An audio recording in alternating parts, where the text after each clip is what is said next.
You're listening to the Culture Clash.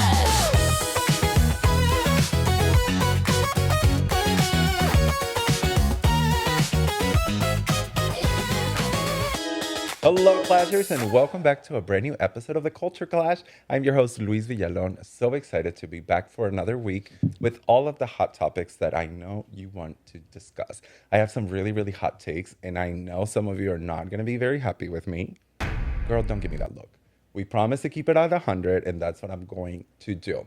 But thankfully, I do have two co-hosts with me today who are huge, huge fans of pop culture, and they know everything and anything on the internet. So they are going to be checking me every time that I lie. Please help me welcome a pop culture enthusiast, Dan Masood. Hi, Dan. Hi. Yes, I am from You are. Cincinnati. I didn't know if you were born here. I was born, Yes. raised, moved to Indiana for college, came back, COVID, stayed. Okay, wait. So what part of Cincinnati were you born? Anderson. Anderson. So east side, yeah. Very nice. Okay, so welcome. Well, Thank not you. welcome. Welcome to the Culture Clash. And I mean, I finally moved downtown like 3 years ago, and I'm like, oh my God, How many real people. This is amazing. Real gunshots. Yeah. That's the fun of the city, you know? Right, Yeah. right. You know that you and the bartender both, every time someone comes in, like they have said your name and also the bartender's name. And they were like, you should have him on the show. He's so good. Like, he's so knowledgeable about pop culture. We're going to put it to the test. Oh man. Are you ready? We'll see, I guess. I'm really excited. I know you're also very Twitter famous. Yeah. Yes. That's where I think everyone, like, I mean, I get all my pop culture information and From Twitter. Twitter for sure. We'll never call it X. No, Ew. not to dead name, but Twitter. Twitter. Yes. Will forever be Twitter. And it's because of Elon. We hate him. We hate him. Yes. I don't care. Like, it would always be Twitter to me. And forever. It's like that weird girl from high school that one day came in and she's like, call me Joanna. No, bitch, your name is Kelly. We're going to call you Kelly. Ma'am, no, we're not adding letters here and there. No, thank you. No. We're good. Well, we're really excited. We're also really excited to ask who your pop diva is. You're wearing a Whitney Houston shirt. I am. Yes, we're excited to talk about Whitney too. Oh, Rest in peace. rest in peace. She was killed, right? Yes. Allegedly. And my mom has many theories on that. Oh. But yeah, she's a big conspiracy theorist. She's the one who raised me on Whitney. It was like Whitney Houston, the Phantom of the Opera movie soundtrack. Don't know how that got in there. And then like country music. I don't really know how it all fit together, but Whitney was always the favorite. Well, that's maybe your mom should be a bartender. Honestly, she'd be really good at it. Really? Yeah. Well, what's your mom's name? Jen. Jen, we would love to invite you to be a bartender here. It would be so fun. Oh my goodness. Yeah. Well, we're going to get to know your pop diva and all of your takes on pop culture. Hang on tight. And over at the Bloom OTR bar, we have someone who once again has been just asked to be on the show so many times. And we finally call them and say, hey, Gabe, you're coming or we're kidnapping you. Please help me welcome over at the Bloom OTR bar, Gabe, Lawry.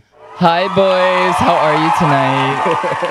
Hi, Diva. How are you? I'm amazing. How are you? I am just thrilled to hear all of your takes on pop culture. I'm so ready. I'm scared to get canceled, but No. ready. It's okay. The girls here love a hot take. I have plenty of them, so. I also just want to let you know how committed Dave was because, you know, the producers and all that, they were like, phones away. And he was like, I have notes. So you have notes. I have notes. No. Not many, but some notes. I can't wait. And I also can't wait to hear who your pop diva is. I wonder if I'll agree with you. Have you ever seen your diva in concert? Many of times. Many of times. Did you just see your diva in concert not long ago? Yes. And it's not a diva. It's an idol. And it's not a concert. It's my church. Oh. Truly. That is church. She takes me there. You are taking us to church then. Absolutely. Well, without any further ado, why don't we ask the girls who their pop diva is? Let's not wait too long. Dan, let's start with you. Who's Yeah. your number one pop diva? So, okay, I am wearing a Whitney Houston shirt and I love her so much. But Beyonce is my everything, my number one. Always will be. Always. Well, yes. Have you seen her in concert? Several times. Okay, give us the concert you have attended. I went to On the Run tour. Oh, I went to Mrs. Carter show and it was the night she dropped her self-titled album. So I was like in the car on my flip phone and my friends are Flip phone, mind you. My friends are texting me like, did Beyonce just drop an album? And I'm like, girl, I don't have a smartphone. I don't know. I'm like, I'm in the car on the way back from Louisville. I don't know. Got home. My mom was so pissed. She's like, go to bed. And I'm like, I can't. I have to watch these videos, these like explicit videos. And I'm like 13. So Mrs. Carter Show, On the Run 1, Formation Tour, which that and Renaissance are tied for my 2 faves. And then On the Run 2, then Renaissance, and then Cowboy Carter twice. Wow. So you really have seen her since 2014. Yeah. That is one day when you are like 60 years old and rich and full of Botox. Sure. You are going to look back and be like, holy shit, I can't believe that happened. Oh, absolutely. Yeah. And I'm going to be like, you young kids, like, this is what they used to do on stage. Yes. Good stuff. Well, they would not be doing it like Beyonce. Never. When did you fall in love with her? When, like, do you remember a moment when you were like, oh my God? So probably in like 2009, it was right after like I Am Sasha Fierce had come out. I had always remembered like Irreplaceable. I loved that song. And Deja Vu, I loved that song, but I was like, what, 9, 10 at that point? I didn't know what a stan was. I didn't know what that meant. And so like I Am Sasha Fierce, Single Ladies, all that came about. And I was hooked. And I remembered when Run the World came out and it was kind of like flopping on the charts. I was so mad. I was like, everyone needs to listen to this. I was still in the closet. It was a glass closet, but I was in there. Weird. And I was like, guys, like, this is history. And everyone's like, shut up. You're at an Anderson Township public school. Like, Relax. What are you talking about? But no, I mean, just ever since then. And that is when the fandom, like the stan and The stand for sure. And I think it started with like Run the World. you understood like what the stans do to get their pop divas up there. Oh yeah. And like, this is also just like kind of when Twitter was just kind of starting to become a thing. I did not have a smartphone at this point. I had an iPad. And so I'm like in class, like, and back then getting 60 likes on a tweet was like, oh my God. Listening to some of us getting 60 likes on a tweet is right. And you know, to the smaller accounts out there, 60 likes is fine. That's great. store-bought is fine. Store-bought is fine, guys. Yes. I also want to know, like, how do you become Twitter famous? Like, was it just because of that? Like, you started just using Twitter? So I had an account that was connected to like my actual name. And here's the thing. I grew up in a very like conservative area, and I probably had some things that if I had it on there today, it would get canceled for. Granted, I tweeted that when I was like 12, 13. And so I'm like, I need a fresh start. Nothing connected to that. You know, once I actually met people outside of the Anderson bubble, and I'm like, oh my God, everything I've learned is terrible. Yes. I made a series of tweets where like the first word of each tweet was a word in Nicki Minaj's Monster lyric. And so I was like, after I did that, I said, read the first word of all my tweets. And it was all of them, like Seth Rogen commented on it, like random celebrities were like retweeting it, and it just blew up. And that's how I got all my followers on my new account. Wow. So very calculated. And unfortunately, I had to hang up my Nicki Stan card because girl. You know, we had Nikki, our good friend Nikki, who is a huge Nicki fan, and you know, he was very sad. And for all it's upsetting. It's upsetting. It's so upsetting. And especially all of the music that Nicki has given us throughout the decades. It's so sad to just throw it away. But we did talk to Nick and we said, as long as you have the actual physical CD, then you can listen to it. Right. We're not, no streaming, no giving any additional revenue. Yes. If you have it, you're good. But if you have it, please blast it. Right. Yeah, we're good. We're good. Yeah. But I love that. Now let's go over to Gabe, because I want to hear who your number one pop diva is, Gabe. I think for me, I have always really attached to female artists. I remember when I was like 5 years old, I was so obsessed with Hannah Montana. I was so obsessed with Hannah Montana. I remember my dad being like, oh God, like I have 2 older brothers, super straight, super masculine, whatever. And so, so when it came time to, you know, me coming into my skin, which happened at a very early age at, 4 years old, I'm watching Hannah Montana, and all that I wanted for Christmas was a Hannah Montana wig, which they were selling at Walmart. And so I asked my mom, I was like, Mom, please, please, please, please, please buy me one.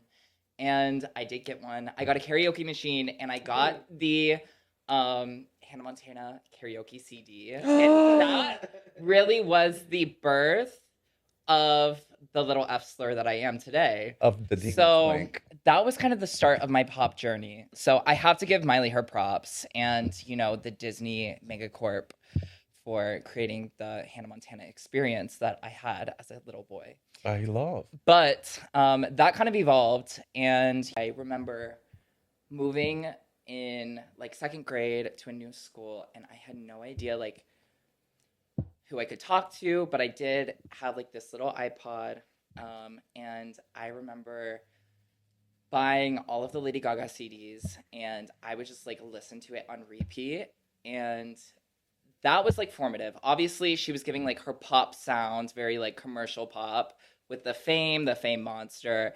She was like meteoric rise. This was like at the height. I remember being in the minivan with my aunt, and she's like, "Doesn't she have a penis?" And I was like, "I don't care. I want to find out. I don't care. This song is so good," because Paparazzi was on the radio at that time. It was like at its peak, 2009. And then, you know, as I'm growing into my own self, like really battling who I am, she comes out with Born This Way, and I'm only in fourth grade. And although I didn't really have the understanding or wherewithal to like say, okay, this is why I'm different, or I didn't really need to label that. I always felt very confident in who I was. So I knew just to be me. And I think that she was very much like the through line to, okay, there's like a bridge between what I'm experiencing now and what I get to experience in the future. My Bible, you know what I mean? Truly, like, she's everything to me. And yeah, Gaga has been the number one. So I gave a long-winded answer on my journey to Gaga, but Gaga has been cemented as the mother, the greatest artist of all time. Tell them. I have two takes on that. First of all, I love your take on Gaga, and I just really love that you said like how much like you didn't even know what you were when you were in fourth grade, but you just knew that you connected with the artistry from Gaga. You connected with the lyrics, with what you saw on the screen, and the reason why we do this question, "Who is your number one pop diva?" really is just a sign of when we were kids and we were very flamboyant and coming up with our own life and we didn't know. And it's like we see this beautiful, highly sexually charged woman who is not afraid to be herself and essentially a glorified drag queen. And what I've always told everyone is like, I never wanted to be Madonna. I've never wanted to be Lady Gaga. She was just being celebrated for everything that I was once bullied for. And that is where the term gay pop diva comes from. And two other takes really quick. You mentioned Hannah Montana, and I know that you both have done Hannah Montana, you for Halloween, and I know you have done it for gay icons. Yes, Is that correct? I did. See, I do my little research. So yeah, It was- had to do Hannah. It was so perfect. And last point that I really want to make, because I think this is really, really important. When Gaga came out in her career, there were people who were saying that she had a penis and that she was trans and that she was a hermaphrodite. And I just want to give Lady Gaga a huge shout out for never, ever commenting or ever making those comments a big thing, because she never wanted it to be like, oh, the trans, or make something negative or something positive out of something that people were saying. She didn't want to make a mockery out of trans people. And she said, whatever, if you want to believe that I am trans and that I have a penis, let it be. Who cares? And that is a woman who has talked the talk and walked the walk. So Gaga, thank you. That one interview where she's like, would it really be so bad? Like, Right. maybe I do. I'm like, yeah, say that, because who cares? Who cares? And the only thing that she has worried about has been her career, her music, her talent, and the people that she loves. So Gaga, shout out to you. You are mother. And you just saw her in concert. I did. I saw her. So I remember begging my parents to take me to like the Monster Ball, the Born This Way Ball, the Art Pop Ball. You know what I mean? The art rave. And I got to finally see her for the first time live for the Chromatica Ball in 2022, delayed because of COVID. You know, I was an adult at that point, so could go on my own. And that was absolutely incredible. But I knew that there was an era coming that was going to be formidable. And I remember the day that they released the Chromatical Ball film on HBO. At the very end, there's a little like 6-second snippet of Shadow of a Man, and it flashes LG7. And I said, bitch, I'm so fucking ready. This is going to be my album. And I got to see her again down in Miami for the Mayhem Ball. And I will say it was the greatest concert I've ever been to. And I've been to some amazing concerts. It was absolutely she's amazing. insane. You can't, yeah, she's amazing. But boys, let's get into hot topics. But before we get into hot topics, I do want to thank today's sponsor, which is Aladdin's Eatery here in OTR. It is probably my favorite Middle Eastern restaurant here in Cincinnati. It is located in 1203 Main Street. Again, go check them out, Aladdin's Eatery. Thank you again for your support. And trust me, as soon as this episode is over, we're going to tear that food up. Thank you. Are you guys ready for hot topics? Absolutely. Maybe. Yes. No, I want to hear all of your takes. Yeah. Who care if we get canceled? Oh, okay, Oh, sure. Yes. You said, bitch, I got 50,000 followers Yeah. on Twitter. Oh.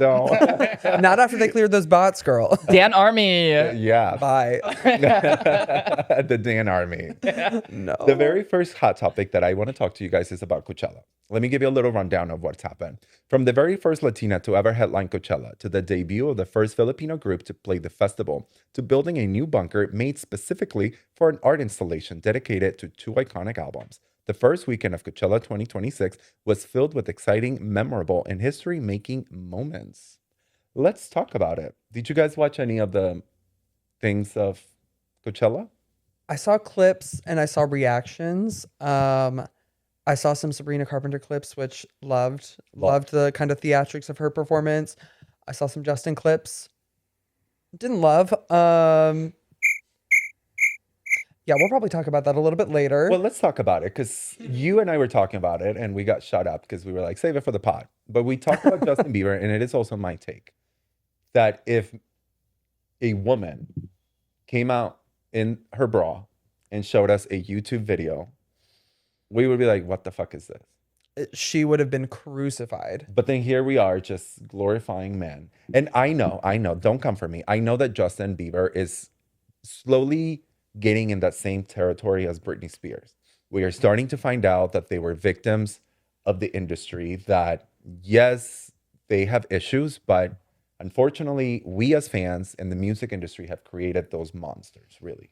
I mean, when you grow up as like a child, like teen heartthrob, you're gonna have your fans. And the thing about that is like your fans start off as like kids, and then they grow and make their own money. And so it's like you have these kind of nostalgic kind of moments for all these people, and you can just do whatever.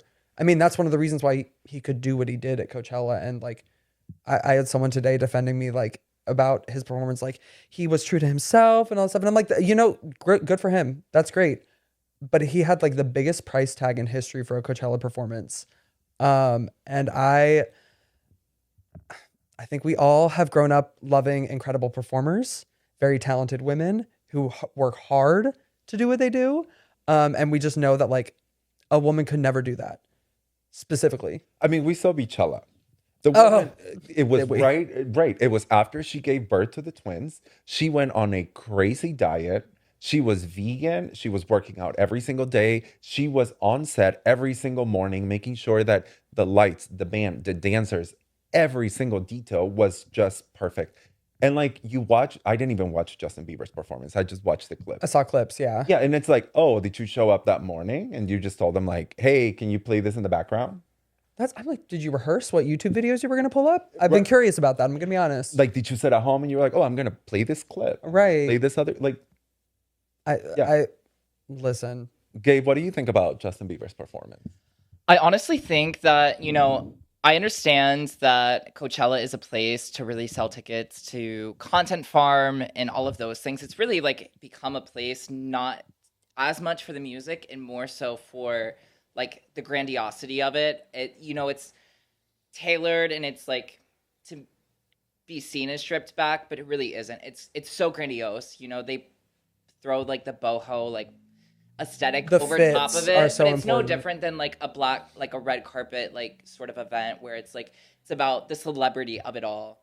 And I think that really reflects in the performances and the choices of the performances. To headline Justin Bieber, to do that, I think it kind of shows with that kind of phenomenon that's going on with Coachella. But I would say that the performance really was a disappointment. I think it's a waste of talent. And especially for a man that really doesn't have much say in his production.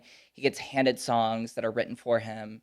He probably doesn't have much say in the production of it at all. And he goes on to not really perform either. It's like, what are we doing here? Now, No? do you guys think that if Britney did the same thing, like say Britney came to Coachella, like say she's headlining Coachella next year, right? I mean, Britney could fart on a microphone and the gays will still go and support her and love her and be like, "Oh, you did amazing. Yay, like girl, do it." But the thing about it is that the world will crucify her. I think if she were to do that, Coachella, I feel like a lot of straight people go to Coachella, right? She might get booed off the stage. Yes. Like genuinely. Yeah, that's a really good point. So it's just like I get in. My theory on the whole Justin Bieber thing is that I don't even think he's getting that much money. I think the contract comes down to the people who run Justin Bieber's department of being like, we're getting this much money, you're getting this much, and it's in your contract. You got to do it. And Justin's like, I don't want to do it. And he's like, it's in your contract. You got to show up. And he's like, I'm not going to do anything. But these people know that he's still going to make money. Same with Britney. Like if Britney releases a single, she is going to be on the top of the charts, regardless whether she wants to do it or not. So I think that at this point, Justin Bieber is a money-making machine, and clearly he does not want to do it. And that, what do we have to do? Wait until he has a mental breakdown the way Britney did, so that we can start like petitioning for people to leave him alone?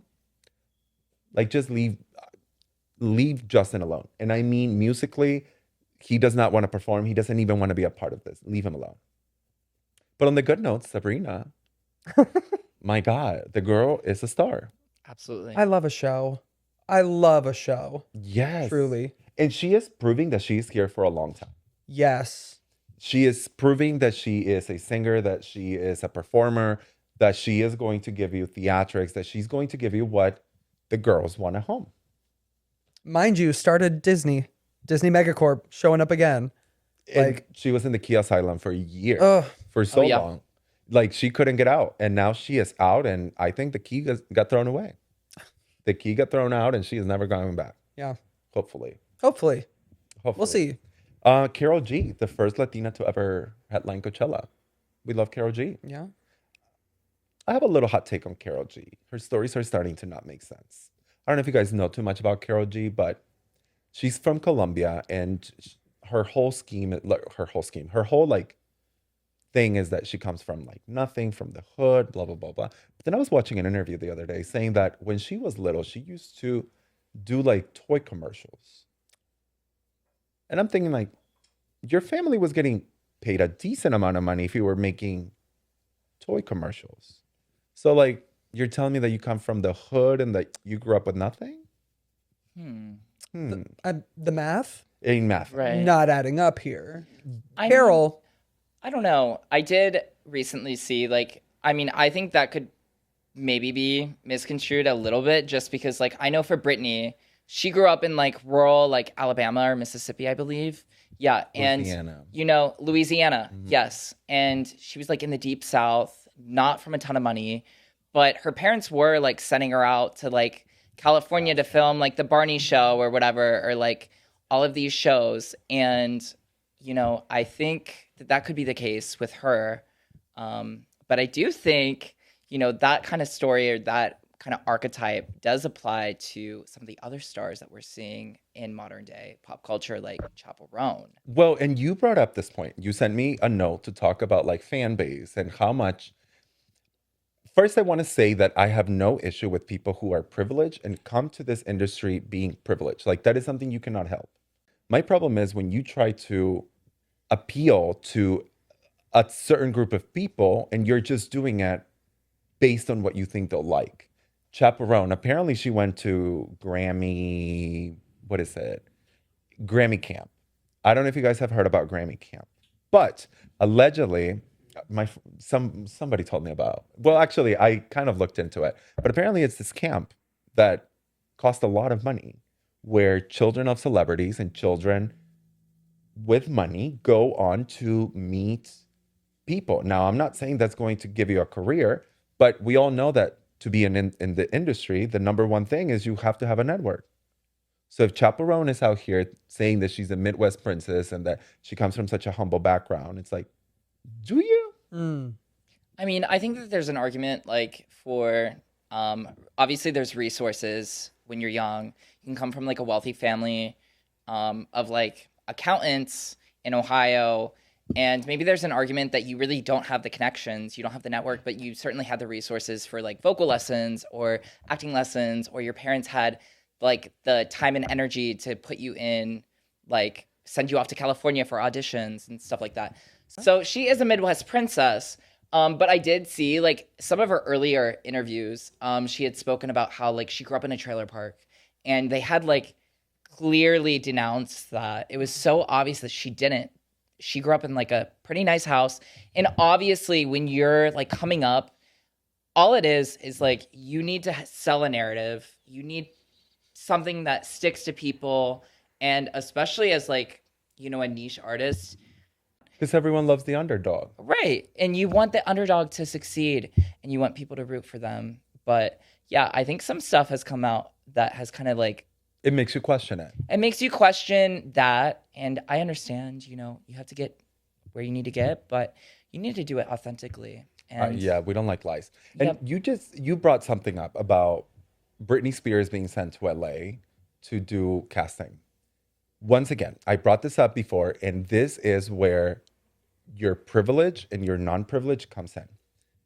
Britney Spears was being sent to auditions, and look how Britney Spears ended. The same way Justin Bieber's parents had no idea about the industry. They just knew that they had a gold mine, right? Unlike Beyonce, unlike Taylor Swift, who had parents who were savvy about it. And they were like, oh, wait, we do have a gold mine that we are going to take care of and not you. And like I said, now we're seeing, like Britney didn't really have any privilege in the industry. She just happened to be a talented girl that people took advantage of. Yep. And now it's like, so like, I don't know, the whole thing with Carol G and Chaperone, I'm keeping an eye on those two. Yep. Yeah. I admittedly don't know a ton about Carol G, but I mean, listen, if you're in commercials as a kid, like you're getting something. But I mean, it might not be enough. Yeah. But And I'm not saying like, oh, she lived a, private jet. Like, I'm not saying, yeah. she didn't fly in on her PJ to these toy commercials. Right. No, but no, I'm not saying. But it's Right. just like every interview that I have seen of her, she is selling us this narrative that, she is like from reggaeton, like urban music that really grew up in the hood, came from nothing. Very much like Cardi B. I think one of the reasons why we all connect with Cardi B is because like we really see that she came from nothing. And she's not embarrassed to tell you. And she is not using that just to sell albums or sell a narrative. Like that is who she really is. And I think people can really clock that. So there's definitely a difference between like people who use their story of coming from nothing versus people who kind of embrace it. Like Yes. Cardi definitely embraces it, and she's like, I'm unashamed of this. Like, this is what I did. Whereas some people just kind of use it as a touch point along the way to gain sympathy, gain fans, something like that. Absolutely. And I think it will even be like, I mean, it's like when a friend tells you like, oh, I'm so wealthy, I'm so rich. And then you find out they're not. And you're like, I'm not even mad that you don't have money. I'm mad that you lied to me. Yeah. And the other way around, when you're trying to like, Convey something that isn't authentic to you, because at the end of the day, when we want to connect with artists, we want to connect with authenticity. Yeah. And I think that's a big thing in the industry too. It's like in this modern age, you want to attach to fan bases, but how do you do that authentically, especially with like narratives? You have to constantly convey that, not only through your music but through your personal life, documented over social media, stuff like that. And to see artists that aren't living authentically, and like you said, maybe they're lying or they're not, but using it as like a touchstone to promote themselves, make it their personality rather than something that they embrace and they carry forward into their artistry.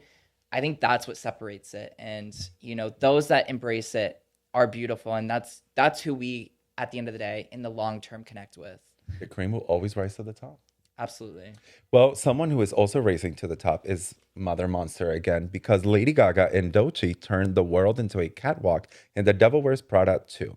Lady Gaga and Doechii have delivered their track from The Devil Wears Prada number 2 soundtrack on April 10th. The song Runway, which appeared in the final trailer for the movie ahead of its release on May 1st. Gaga starts the song by making it clear that she isn't bothered by what others think. Walk, I'm feeling fab, I'm feeling free. I feel exceptionally me. Hate all you want, but I am dangerous. You're going to burn your tongue on this tea. Oh, yes. Thank you for the sound. What did you guys think of the new song? You go. You're the monster. I think it's fab. I think it's fun. I think it's frivolous. It's a soundtrack song, so it's nothing super serious. But the RuPaul of it all, like, it's just so fun to have Doechii and Gaga on this track, having so much fun. And, you know, maybe it's not like her best vocal moment or like her best story. But what I do love to see as like a little monster is to just see her having fun in different avenues. So, you know, she just came off like the press of this Mayhem Ball that just wrapped up last night. And to see her go out and start in doing soundtrack music for The Devil Wears Prada, which she's highly rumored to make an appearance in the movie, which I'm so excited for.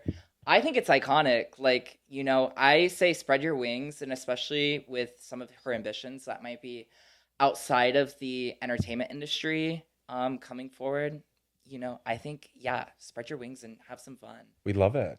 I think it just makes sense, like, for the movie, for everything, because, like, it's fun. The RuPaul of it all, like, that's honestly the perfect way to say it. Like, that's the kind of campiness of it all. It's not like camp because it's a huge, big budget movie, big budget film. Like, obviously, Gaga's like a super mega star, but like, it's fun. Yeah, like, this is great, and like, we know that's another kind of speaking to how versatile she is. Like, I will always remember my AP Gov class in high school when she did her Sound of Music tribute.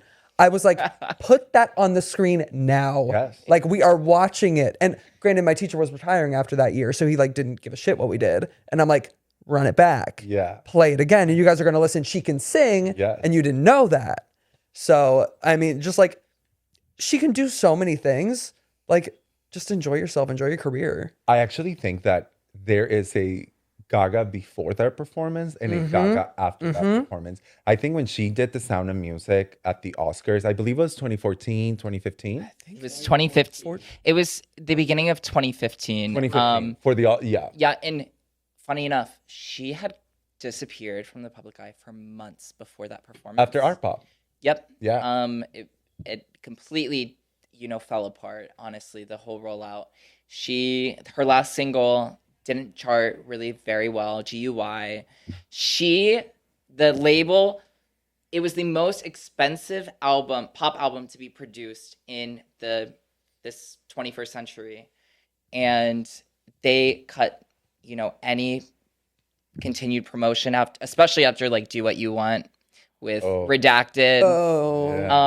With Christina Aguilera. Yes, that's the one that we remember. yes. Which now that song is not on iTunes anymore. Right. It is, well, you can actually hear it, but it's the version with Christina. Yeah, Yes. so we love that. And, you know, especially after all of that, she self-funded that GUI Venus mashup music video, and she disappeared from the face of the earth for months. And she really did some self-exploration in terms of what she wants to do next. And I think she got a little nervous about what she wants to do and how she's portrayed. You know, Art Pop was literally like this massive orgasm. It was like a buildup of all of this extremity in terms of what art could be in pop culture.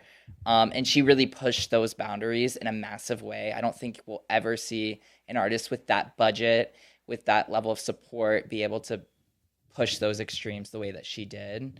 But I think she really felt the pressure to prove herself in a way that, you know, beyond just the artistry and the mind, she as a human has the talent to like just do anything. And that really solidified for her the rest of her career. And what a moment to say, like, I'm doing it at the Oscars and you guys will take me serious after that. And then after that, she got A Star Is Born and After that, she got an Oscar. I have said this before. She wants an Oscar for acting. She could not give a shit for that Oscar that she got for the music. She wants one for acting, and she will get it at some point. Oh yeah. There's also a rumor that there is a collaboration between Madonna and Lady Gaga for the soundtrack of The Devil Wears Prada. That, like, Living. Yeah. We're alive, resurrected. Happy Easter. Thank you. all of the above. All of the above. I can't, like, if that really happens, like, the gays will be fed. Absolutely. Madonna and Lady Gaga. Ugh. And hopefully in Act 3, we get Telephone Part 2. Can we manifest I mean, it? I'm crossing my fingers. I really hope so. I do remember being at the Cowboy Carter tour. I was watching the visuals, and at one point, Beyonce, she's walking in and she picks up the payphone, and I was like, Right. I thought is this foreshadowing? Because there was a lot of foreshadowing for Act 3 in the visuals that Oh, were yeah. between the music, and I was like, I really do think that this is coming. And then also when she did the Spotify like pre-show for Mayhem, she's, you know, I think it was Benny. It was Yes. it Yes. was Benny Drama. Benny Drama asked a question about Telephone Part 2. And she answered and she's like, well, I can't say anything right now, but it definitely will happen. Now she's been saying this for over a decade now. Yes. It's been what, 16 years now since Telephone. But I think they could both benefit from I'm just a so collab. I would love Let's to make see pop music fun again. let's make collaborations fun again. Yes. Like, hello. No, I just think so. My thought process on this is like, for so long they've kind of been in like separate avenues since after I Am Sasha Fierce, like Beyonce went a different direction Right. from her artistry. Gaga obviously reinvented herself. And like it hasn't made sense, but with Act 3 rumored to kind of be rock and kind of be more like that's kind of getting back into like this is where Gaga can collab with me. And like I'm so curious to see kind of how they would do it.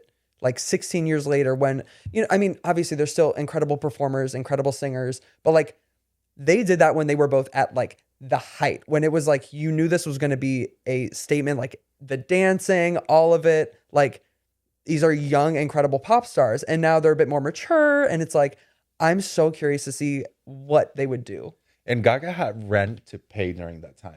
Her landlord was Bills were knocking- due. Yes, the landlord was knocking on the door. She had an eviction notice. Yep. She gave it her all. Remember when she filmed Videophone with Beyonce? I love that song. People hate it. I love it. Justice for Art Pop and Justice for Videophone. Apparently, Gaga traumatized Beyonce by smoking like 10 joints on set. So I think like there is definitely, they can definitely meet up again. It's the perfect lane for them to meet and collab with Part 2. And they did it to be continued. Little side note on that. I really do think it's interesting that you mentioned like how would they approach it? Where are the visuals? Where are the visuals? And here's Girl, my I've theory. been looking everywhere. I really do think that she has all of the visuals for Act 1, Act 2, Act 3. Mm-hmm. I think she's literally building her own like platform. And you know, she knows a paywall. She knows how to put stuff behind a paywall and make it, you know. But it's crazy. How do you sit on like footage from 5-6 years ago at this point And not have it leaked. and I mean, I am not kidding. mastermind. I am not kidding when I say like maybe once or twice a month in the middle of my sleep, I wake up, I'm like, where are the visuals? Where? Like, oh, I would love to know. Exactly. But I have to trust Mother. And I know that when she gives it to us, I think it's going to be like a documentary, like a long movie that you're just going, but like, I would watch a 3-hour. I watched Taylor Swift, the Eras tour on the movie theater, and that was not as exciting. It was good, but the Eras tour was like, you wanted to be in the stadium to like, you know, like Renaissance, like, Yeah. So I think like Mother is waiting for, it's going to be dropped all at once. I would absolutely love for it to be a like very long form project, like not just individual music videos. I've been waiting so long. I'm so hungry.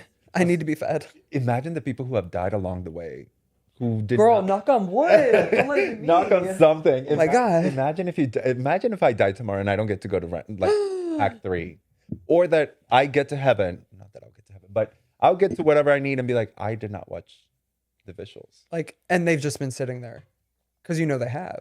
Which, by the way, May 1st, to be on the lookout. That's when the lead single is probably going to drop. Yes. Gag it. And a whole new era of Beyonce. I'm We're so getting some excited. amazing music this summer too. I'm so excited. So amazing. Well, speaking of new music, let's go on to the next new music because Madonna's new album, Confessions on a Dance Floor Part 2, is set to be released in July. Madonna is returning to the dance floor. The pop icon has revealed that her new album, Confessions on a Dance Floor Part 2, a follow-up to her critically acclaimed 2005 dance record, will be released on July 3rd via Warner Brothers. It marks her first full-length album in 7 years, and it is a reunion with DJ Stuart Price, the producer of the original Confessions on a Dance Floor, which feature hits like Hang Up, Sorry, Jump, and more. One of the most iconic pop albums of all time, Confessions on a Dance Floor. And I cannot believe that we are getting a part 2. I don't care if Madonna's in a wheelchair. I want this album. I love this so much. Especially, like, that's such a smart approach, too, for her. Like, go back to having fun like that. And I love that. Madonna has always been the girl who, like, continued reinventing herself. Yeah. Right? But I think that at this point, Madonna is such an icon that it's like, you don't need to work that hard. You don't need to put out new sounds. You don't need to reinvent the wheel because you have already reinvented it so many times that it's like, let the girls do it. She created the wheel. She created the wheel, exactly. So like at this point, it's like, just give us what you are the best at, you're most acclaimed. You like, I just feel like I get so offended when people want to come for Madonna, when it's like, you're being ageist, you're being sexist, you don't understand what this woman has been through, and let that woman do whatever she wants. Because I guarantee you that if Madonna was headlining Coachella at the 66 years old, she would not be having a goddamn video playing in the background. She would perform. Wait, has she? In the dance set 2005, she was in. Oh, that's right. That's right. Madonna. She was actually one of the very first big like pop culture moment for Coachella. She performed in like 2005 and she was Confessions on a Dance Floor. So we are just being told that she wasn't even like the headliner. She was just like on the side. Another point about Confessions on a Dance Floor. Do you know Confessions on a Dance Floor Part 1 was supposed to be a continuous one long record? In fact, if you listen to it, it like blends with one another. But her music label was like, no, we can't do that because we cannot get every single soundtrack to be like number one, get a Grammy, blah, blah, blah, blah, blah. So because of that, but I think back in the day, it was a different type of festival. It wasn't where it was. I think a lot of it was kind of like, the boho, the niche. It was like, desert, and then over time it kind of evolved into. It was a music festival in the desert when no one had phones. Like, well, okay, smartphones. And now it's like the place where everybody wants to be. Yeah, I could never. This sounds very. I don't want to say it's pretentious. I'm a very delicate person.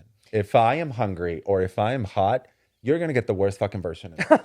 Like you. Yep. I'm not gonna be pleasant, right? So every time I have been invited to like Lollapalooza, Coachella, I'm like, girl, unless there is an AC with a tent and a bartender handing me drinks and I don't have to wait in line.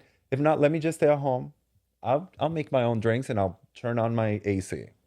Air conditioning, water, food, bathroom. Yep. The idea of like not being able to use the bathroom for like 14 hours because I'm waiting front row for something. No. Not my kind of party. No. Love that for you if you want to. Love that for whoever wants to. Love that journey for you. Yes. Not for me. I'm a glamper, not a camper. Same. Yep. So, if anybody out there wants to invite me on Lollapalooza or Coachella, if you have a VIP tent with an AC and a cute little drink for me, girl, I would do whatever you need me to. House in Palm Springs. Well, except for Starbucks. You guys been hearing the Starbucks situation with influencers? So, okay, really quick, back to Coachella. People have been very critical about Starbucks. Oh. They're staying on Palestine, blah, blah, blah, blah, blah. And obviously a lot of influencers have come out and be like, oh, we are boycotting Starbucks, blah, blah, blah, blah. Well, all of these people who apparently have been boycotting Starbucks got a check because they were at the Starbucks house in Palm Springs. Classic. But let me just tell you, if you really are looking for influencers to look at your moral values, you're looking at the wrong side of history. And you should not be mad at these influencers. You should be mad at the companies who are doing this. So if you don't want to support an influencer who went to Coachella with a brand that you don't want to support, that's fine too. But you also don't need to be hating on anybody. Their money, their social media, you can just literally block people the way that I do. So That is like the most important lesson you can learn. Like, block people, move on. yep. Mental health, elevated. Let me tell you my block list. Jeffree Star, Bethany Frankel, Alex Earl. I could go on and on and on. And What's tea with her Absolutely. right now? oh yes, they're getting into it with Alex Cooper. The one from the Hannah Montana special. Right? Didn't she do Both the email? straight flops. Oh. Straight flops. Straight flops by. Alex Earl is the influencer TikToker. Alex Cooper is the girl who was on Call Her Daddy. And then now but there is like conflict between the two of them. Mind you, didn't know they were two separate people until about 2 days ago. Yes. Miley Cyrus, she was hired by Disney to interview Miley for the Hannah Montana special. Hated and that. Miley had some like comments on it. Miley was like, she had joked about it. She was like, ha, ha, ha. Which obviously Alex Cooper, she seems like the, great fit to do that for the audience and all of that. But at the end of the day, like, why is she there? And why was Chapel Roan in it? I still don't understand that. Uh, But so my problem with that was like, that was the first time I've ever heard her. She spoke in a very kind of Gen Z internet way. And I understand that that might be what you're going for, like trying to connect to a young audience. But also Miley's fans have grown up like 20 years now. Yeah. I much rather would have had like someone a little, I don't want to say professional because she wasn't unprofessional, but the way she spoke was more unprofessional. And like at that point when you're on like basically a Disney documentary, like I want something a little more upper tier. And that's the thing about like now influencers. And again, we all now can get a camera and a microphone. Look at me. But at the end of the day, it's like when you have these big moments, like you really do crave people like a Joan Rivers, like someone who was on the red carpet, who was an actual journalist. Someone who is a journalist, Someone who right? knew, like, and I'm not saying like I'm not shitting on She anyone. she might have a journalism degree. I don't know, Who but knows? But what it comes down to is Alex Cooper and Alex Earl getting into a fight. Two blonde girls, white girl on white girl crime. Oh my God. many such cases. Yeah. Well, speaking of white girl crime, and this is very serious. Ooh. Let's talk about Katy Perry. This is our very last topic, and we're gonna talk about Miss Katy because that girl. Oof. All right. Well, Katy Perry is being investigated by Australian police over Ruby Rose's sexual assault allegations. Katy Perry is reportedly being investigated by police following Ruby Rose's allegations that the singer sexually assaulted her in an Australian nightclub nearly 20 years ago. On Wednesday, April 15th, Victoria Police confirmed to Australian media outlets that they are investigating a historical sexual assault that occurred in Melbourne in 2010. Detectives from the Melbourne Sexual Offences and Child Abuse Investigation teams are investigating the Rose allegations. First of all, transitioning into this topic was crazy. Like going from crazy work there. We were going like, two blonde girls arguing over a podcast to a girl being accused of Very, very serious Yeah. allegations. Miss Katy Perry cannot catch a break. I'll tell you what, I don't admittedly know a ton about the situation. I saw what Ruby Rose posted and like it made me sick to my stomach reading that. And then I saw like other people have come out. Like Anna Kendrick apparently had said something on an interview way back when. Someone dug that out of the archives where it's like Katy Perry either like touched her inappropriately or something. Who like apparently like put her fingers in her So yeah, and like did something inappropriate. right. And I'm like, yeah, she kissed Justin Bieber Oh, that's right. non-consensually. A lot of things that like back then probably people Thought it was okay. tried to brush off because that was what, mid 2000s, Yeah, late 50 2000s years ago, almost 20 years ago. God, oh my God, a whole nother century practically. But it's like we've learned so much more since then. Social media has become so prevalent, so now we can also connect dots that we weren't able to before. I this particular situation, I don't know a ton about it. But just reading it, and it makes me like, Gross. it was, yeah, I had a visceral reaction to it. I was like, oh, I'm gonna say this, whether you girls agree or not. I think this is the nail in the coffin for Katy Perry's career. that was when she cut her hair. Yes. That was the first But nail. The witness era. But the thing about that is that there were still people who were like, "Oh, you're being sexist. Yeah. Oh, you're just being a bitch." I think throughout the last 10 years, we have been waiting for one excuse to really cancel Katy Perry, and I think this is gonna be it. I think that there's so much commentary on her like career, where it stands currently, and all of that. But I think this shifts the discourse from whether she can make a resurgence with a comeback hit or a comeback era, which already was kind of out of the question. But like you said, it is kind of the nail in the coffin. And obviously, I think that there's due process. I think that the law should investigate it. But with the thing said, obviously, I'm sure this has been mentioned to her. She's probably had opportunities to correct her behavior, obviously hasn't. And it's unfortunate because, somebody with that kind of platform to have that much resource behind her, I cannot believe that. If I was the label, I'd be freaking out because they are. I think it really is like, it's no longer a question of whether she can come back with a hit era or anything like that. I think it's really like, should she be in the public at all? Right. Like, I think that that's really unfortunate for her. And I think at the end of the day, every artist has a through line in their career. I don't think we've ever had an artist make such a loud impact in pop culture, be such a monumental like figure in pop culture for a number of years, and the public lose any interest in them whatsoever.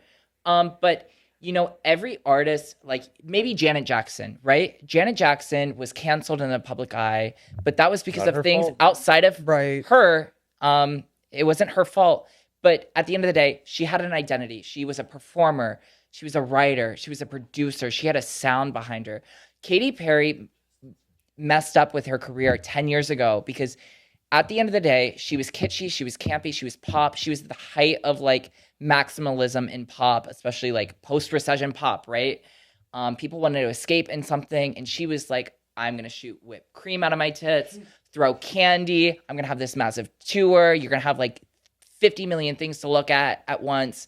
And it's this big, grandiose show. And yeah, it's nostalgic in some points to look back at like the Teenage Dream era.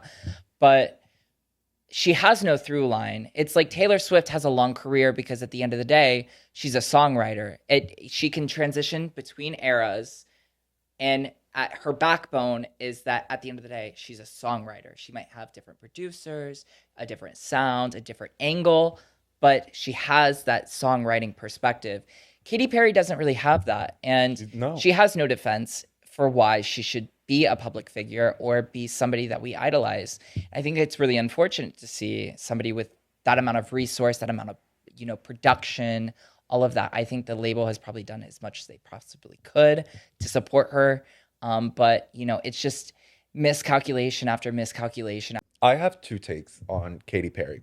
One is, aside from her singing career, I hope that any victim of sexual assault gets justice, regardless whether it's someone famous, whether it's a woman, whether it's a man or anything. I hope that the justice comes down on anyone and everyone who happens to do this, right? Now, I'm going to talk about Katy Perry's career aside from the sexual allegations. If I was Katy Perry, there's only one thing Katy Perry can do to, in a way, stay relevant. She needs to disappear. She does not need to have any public relationship. She does not need to be showing up to red carpet. Katy Perry needs to take a 5-year break and give us a VMA performance of her hits. And in 15, 20 years, Katy Perry can be the Cyndi Lauper of our time. The one, we will still be playing Teenage Dream at every wedding. We will, every time a song comes up, it will be something fun and upbeat. Unlike Nicki Minaj, who every time a song comes out, you're like, turn that off, turn that off, turn that off, right? Because there is this negative connotation to her. And if Katie wants to have some sort of career of relevancy in her life, then she needs to go away and she just needs to let us enjoy and miss the catchy songs that she has put out in the last 15 years. I absolutely agree. So, but if she doesn't go to jail, because she is already in the key asylum. So if she doesn't go to jail, then Has she won the Vanguard Award? She did. She won right into 143. Obviously, the label paid good money to the VMAs for that Vanguard Right. Award. also I believe. let's talk about this is my biggest thing with Katy Perry. She won best performance at the VMAs over fucking Lady Gaga paparazzi. That was the nail in the coffin. So yeah. But That's just like an insane decision. I will say I grew up with Katy Perry just alongside Lady Gaga. Obviously, there's been huge differentiators in terms of how the music translates to my life. Katy Perry, much like Lady Gaga was at certain points, escapism. And, there's so much to be told with that and to connect with. It's nostalgic. It's a huge, place in terms of what I crave in artistry now. One of the biggest commercial But- eras by For far, sure. for Yeah. sure. So yeah, Katie, take a break. Go and raise your daughter. Go and enjoy your. She has a daughter? How did I not know Yes, Daisy, Miss Daisy. that? Oh, wait, I did know that. Daisy. Miss Daisy. Daisy Summer? Driving Miss Daisy. Yeah. So there you go. Go take a break, Katie, because we are tired of you. Please. And right now, you could cure AIDS. Right now, we're going to be focused on all of the negative things that you have done. So that's that. God, I really go hard, right? The You could transition. cure AIDS. Still, Get out of my life. get out of my. It's Yes. Still take a break, girl. Disappear. Absolutely. Thank And I you. think that, yeah. Alrighty, boys. Well, this has been so much fun. This is probably one of the longest episodes because we cannot stop talking, and I love it. How long has this been going for? Not long enough. I could sit here for 2 more Stop hours. I it. know, No, really, truly. Keep going. There Tell are me so more. many, I still have so many notes, but I'm being told to wrap it up. But before we wrap it up, I want to get to hear all about you guys. Dan, you are a huge pop culture fanatic. I also know that you are Cincinnati's Halloween queen. I know that your Halloween costumes are very, very amazing and they take a lot of work. So tell us a little bit about it. Well, thank you. I love doing the dumbest thing I possibly can for Halloween. So like this past year, I was Ashley Tisdale's on the Princess Diaries 2 red carpet. With the 2 plates. I was, of course, I was RuPaul saying Shaka Khan on The Weakest Link. I was the chimney from the Vatican. What was my other one? Don't even remember. Not important. But I love doing the dumbest costumes possible. A few years ago, I was the Cheesecake Factory menu. My most famous one though that went viral was Not the little cracker, it was a damn menu. it was heavy, and that's what I've learned is you can't wear big boxy costumes to the bar. But probably my favorite one was the Go Piss Girl one. When that meme was going around, and I just had a sign around my neck that just said Go Piss Girl, and everyone was like, "Oh my god!" And I was like, "Guys, That is Hell yeah. That is the beauty of pop culture and Halloween. You get to oh, do something else. absolutely." Are you coming to Gay Icons this year? I plan on it. Yes. Have you? You don't have to tell us, but have you decided? I have an idea of what I want to do. I'm not sure how many people would get it because it's not like a meme. It's more of a reference to something amazing that happened in film. Okay. But I have an idea. There will be props. I am so excited, and for everyone at home, our tickets are officially on sale. You can click the link on our bio, and you can go and get your tickets. They're only $10, and they're going to be selling out. We have a lot of surprises for the event that we cannot share with you just yet. Just please get your tickets because I know that we are going to sell out. So make sure that you snatch those tickets and start working on your costume. I'm so excited to see you, Dan. Thank you. Red carpet and all. Where can the girls follow you? You can follow me on Twitter at Dana DANNAH like Hannah __ Montana, or Instagram Daniel_Massoud MASSOUD. Perfect. Well, that way we can keep up with you, see your Halloween costumes and your gay icons. my God, thank you so much. Thank you for coming, Dan. Thank you for having me. This was so fun. I'm so you have been mentioned so many times. Like, you should invite Dan. You should invite Dan. Oh, And I'm glad that your people finally got you here. oh man, I hope I lived up to it. You- I'm sweating buckets over here, but No, it's this was perfect. fun. It's so perfect. Thank you, Dan. Thank Now, you. Gabe, over at the bar, why don't you tell us what you're excited about for the summer? I'm so excited. I'm excited to travel, excited to continue growing in work, and kind of just twinking out, I guess, that's like you what summer is can. for. I'm getting older, but it's what the people call it, and I'm gonna do it. We're not getting older. We're getting golder. Yeah, absolutely. Are you excited for Gay Icons? I'm so excited. Do you have an idea of what you're going to be? I have so many ideas. I can't even pinpoint what direction I'm gonna go into. I can't wait to see you on that red carpet. Yeah, Yeah, bitches better show up early because I'm going to be interviewing everyone on the red carpet. absolutely. Give us your Instagram, your social media so that the girls can follow you. Social media, Instagram is really my only platform. It's GABELAWRY. And yeah, I don't post much on there, honestly, but you can holla at your boy But you do right there. But you do check your DMs. No, I really don't. I have too many DMs. I Girl, don't check them. No, girl, say yes because then you're not going to get DMs. Say yes. If you send me Venmo Oh my God. that says check your DMs, Yes. I will absolutely check my DMs. Sprinkle, sprinkle. Well, guys, this has been so much fun. Thank you so much for coming. Both of you are amazing. Thank you, baby. Yes, and you guys will be back on for sure. For everyone at home, I hope you guys are having an amazing weekend. Happy Friday. Again, if you are drinking, do not drive. Please follow us on @theculture_clash on TikTok, on Instagram. Subscribe on YouTube as well as our Facebook. And remember, the tickets are now on sale and that you can buy your tickets to go to Gay Icons. It is June 6th and the red carpet will begin at 8 p.m. Custom is mandatory, and we will be crowning this year's winner, and we have a lot of prizes. If you have a business here in Cincinnati or anyone, and you want to sponsor us and give us some gifts for the winners, please let us know. Send us our DM. Thank you guys, and we'll see you next week. Bye. You're listening to the Culture Clash.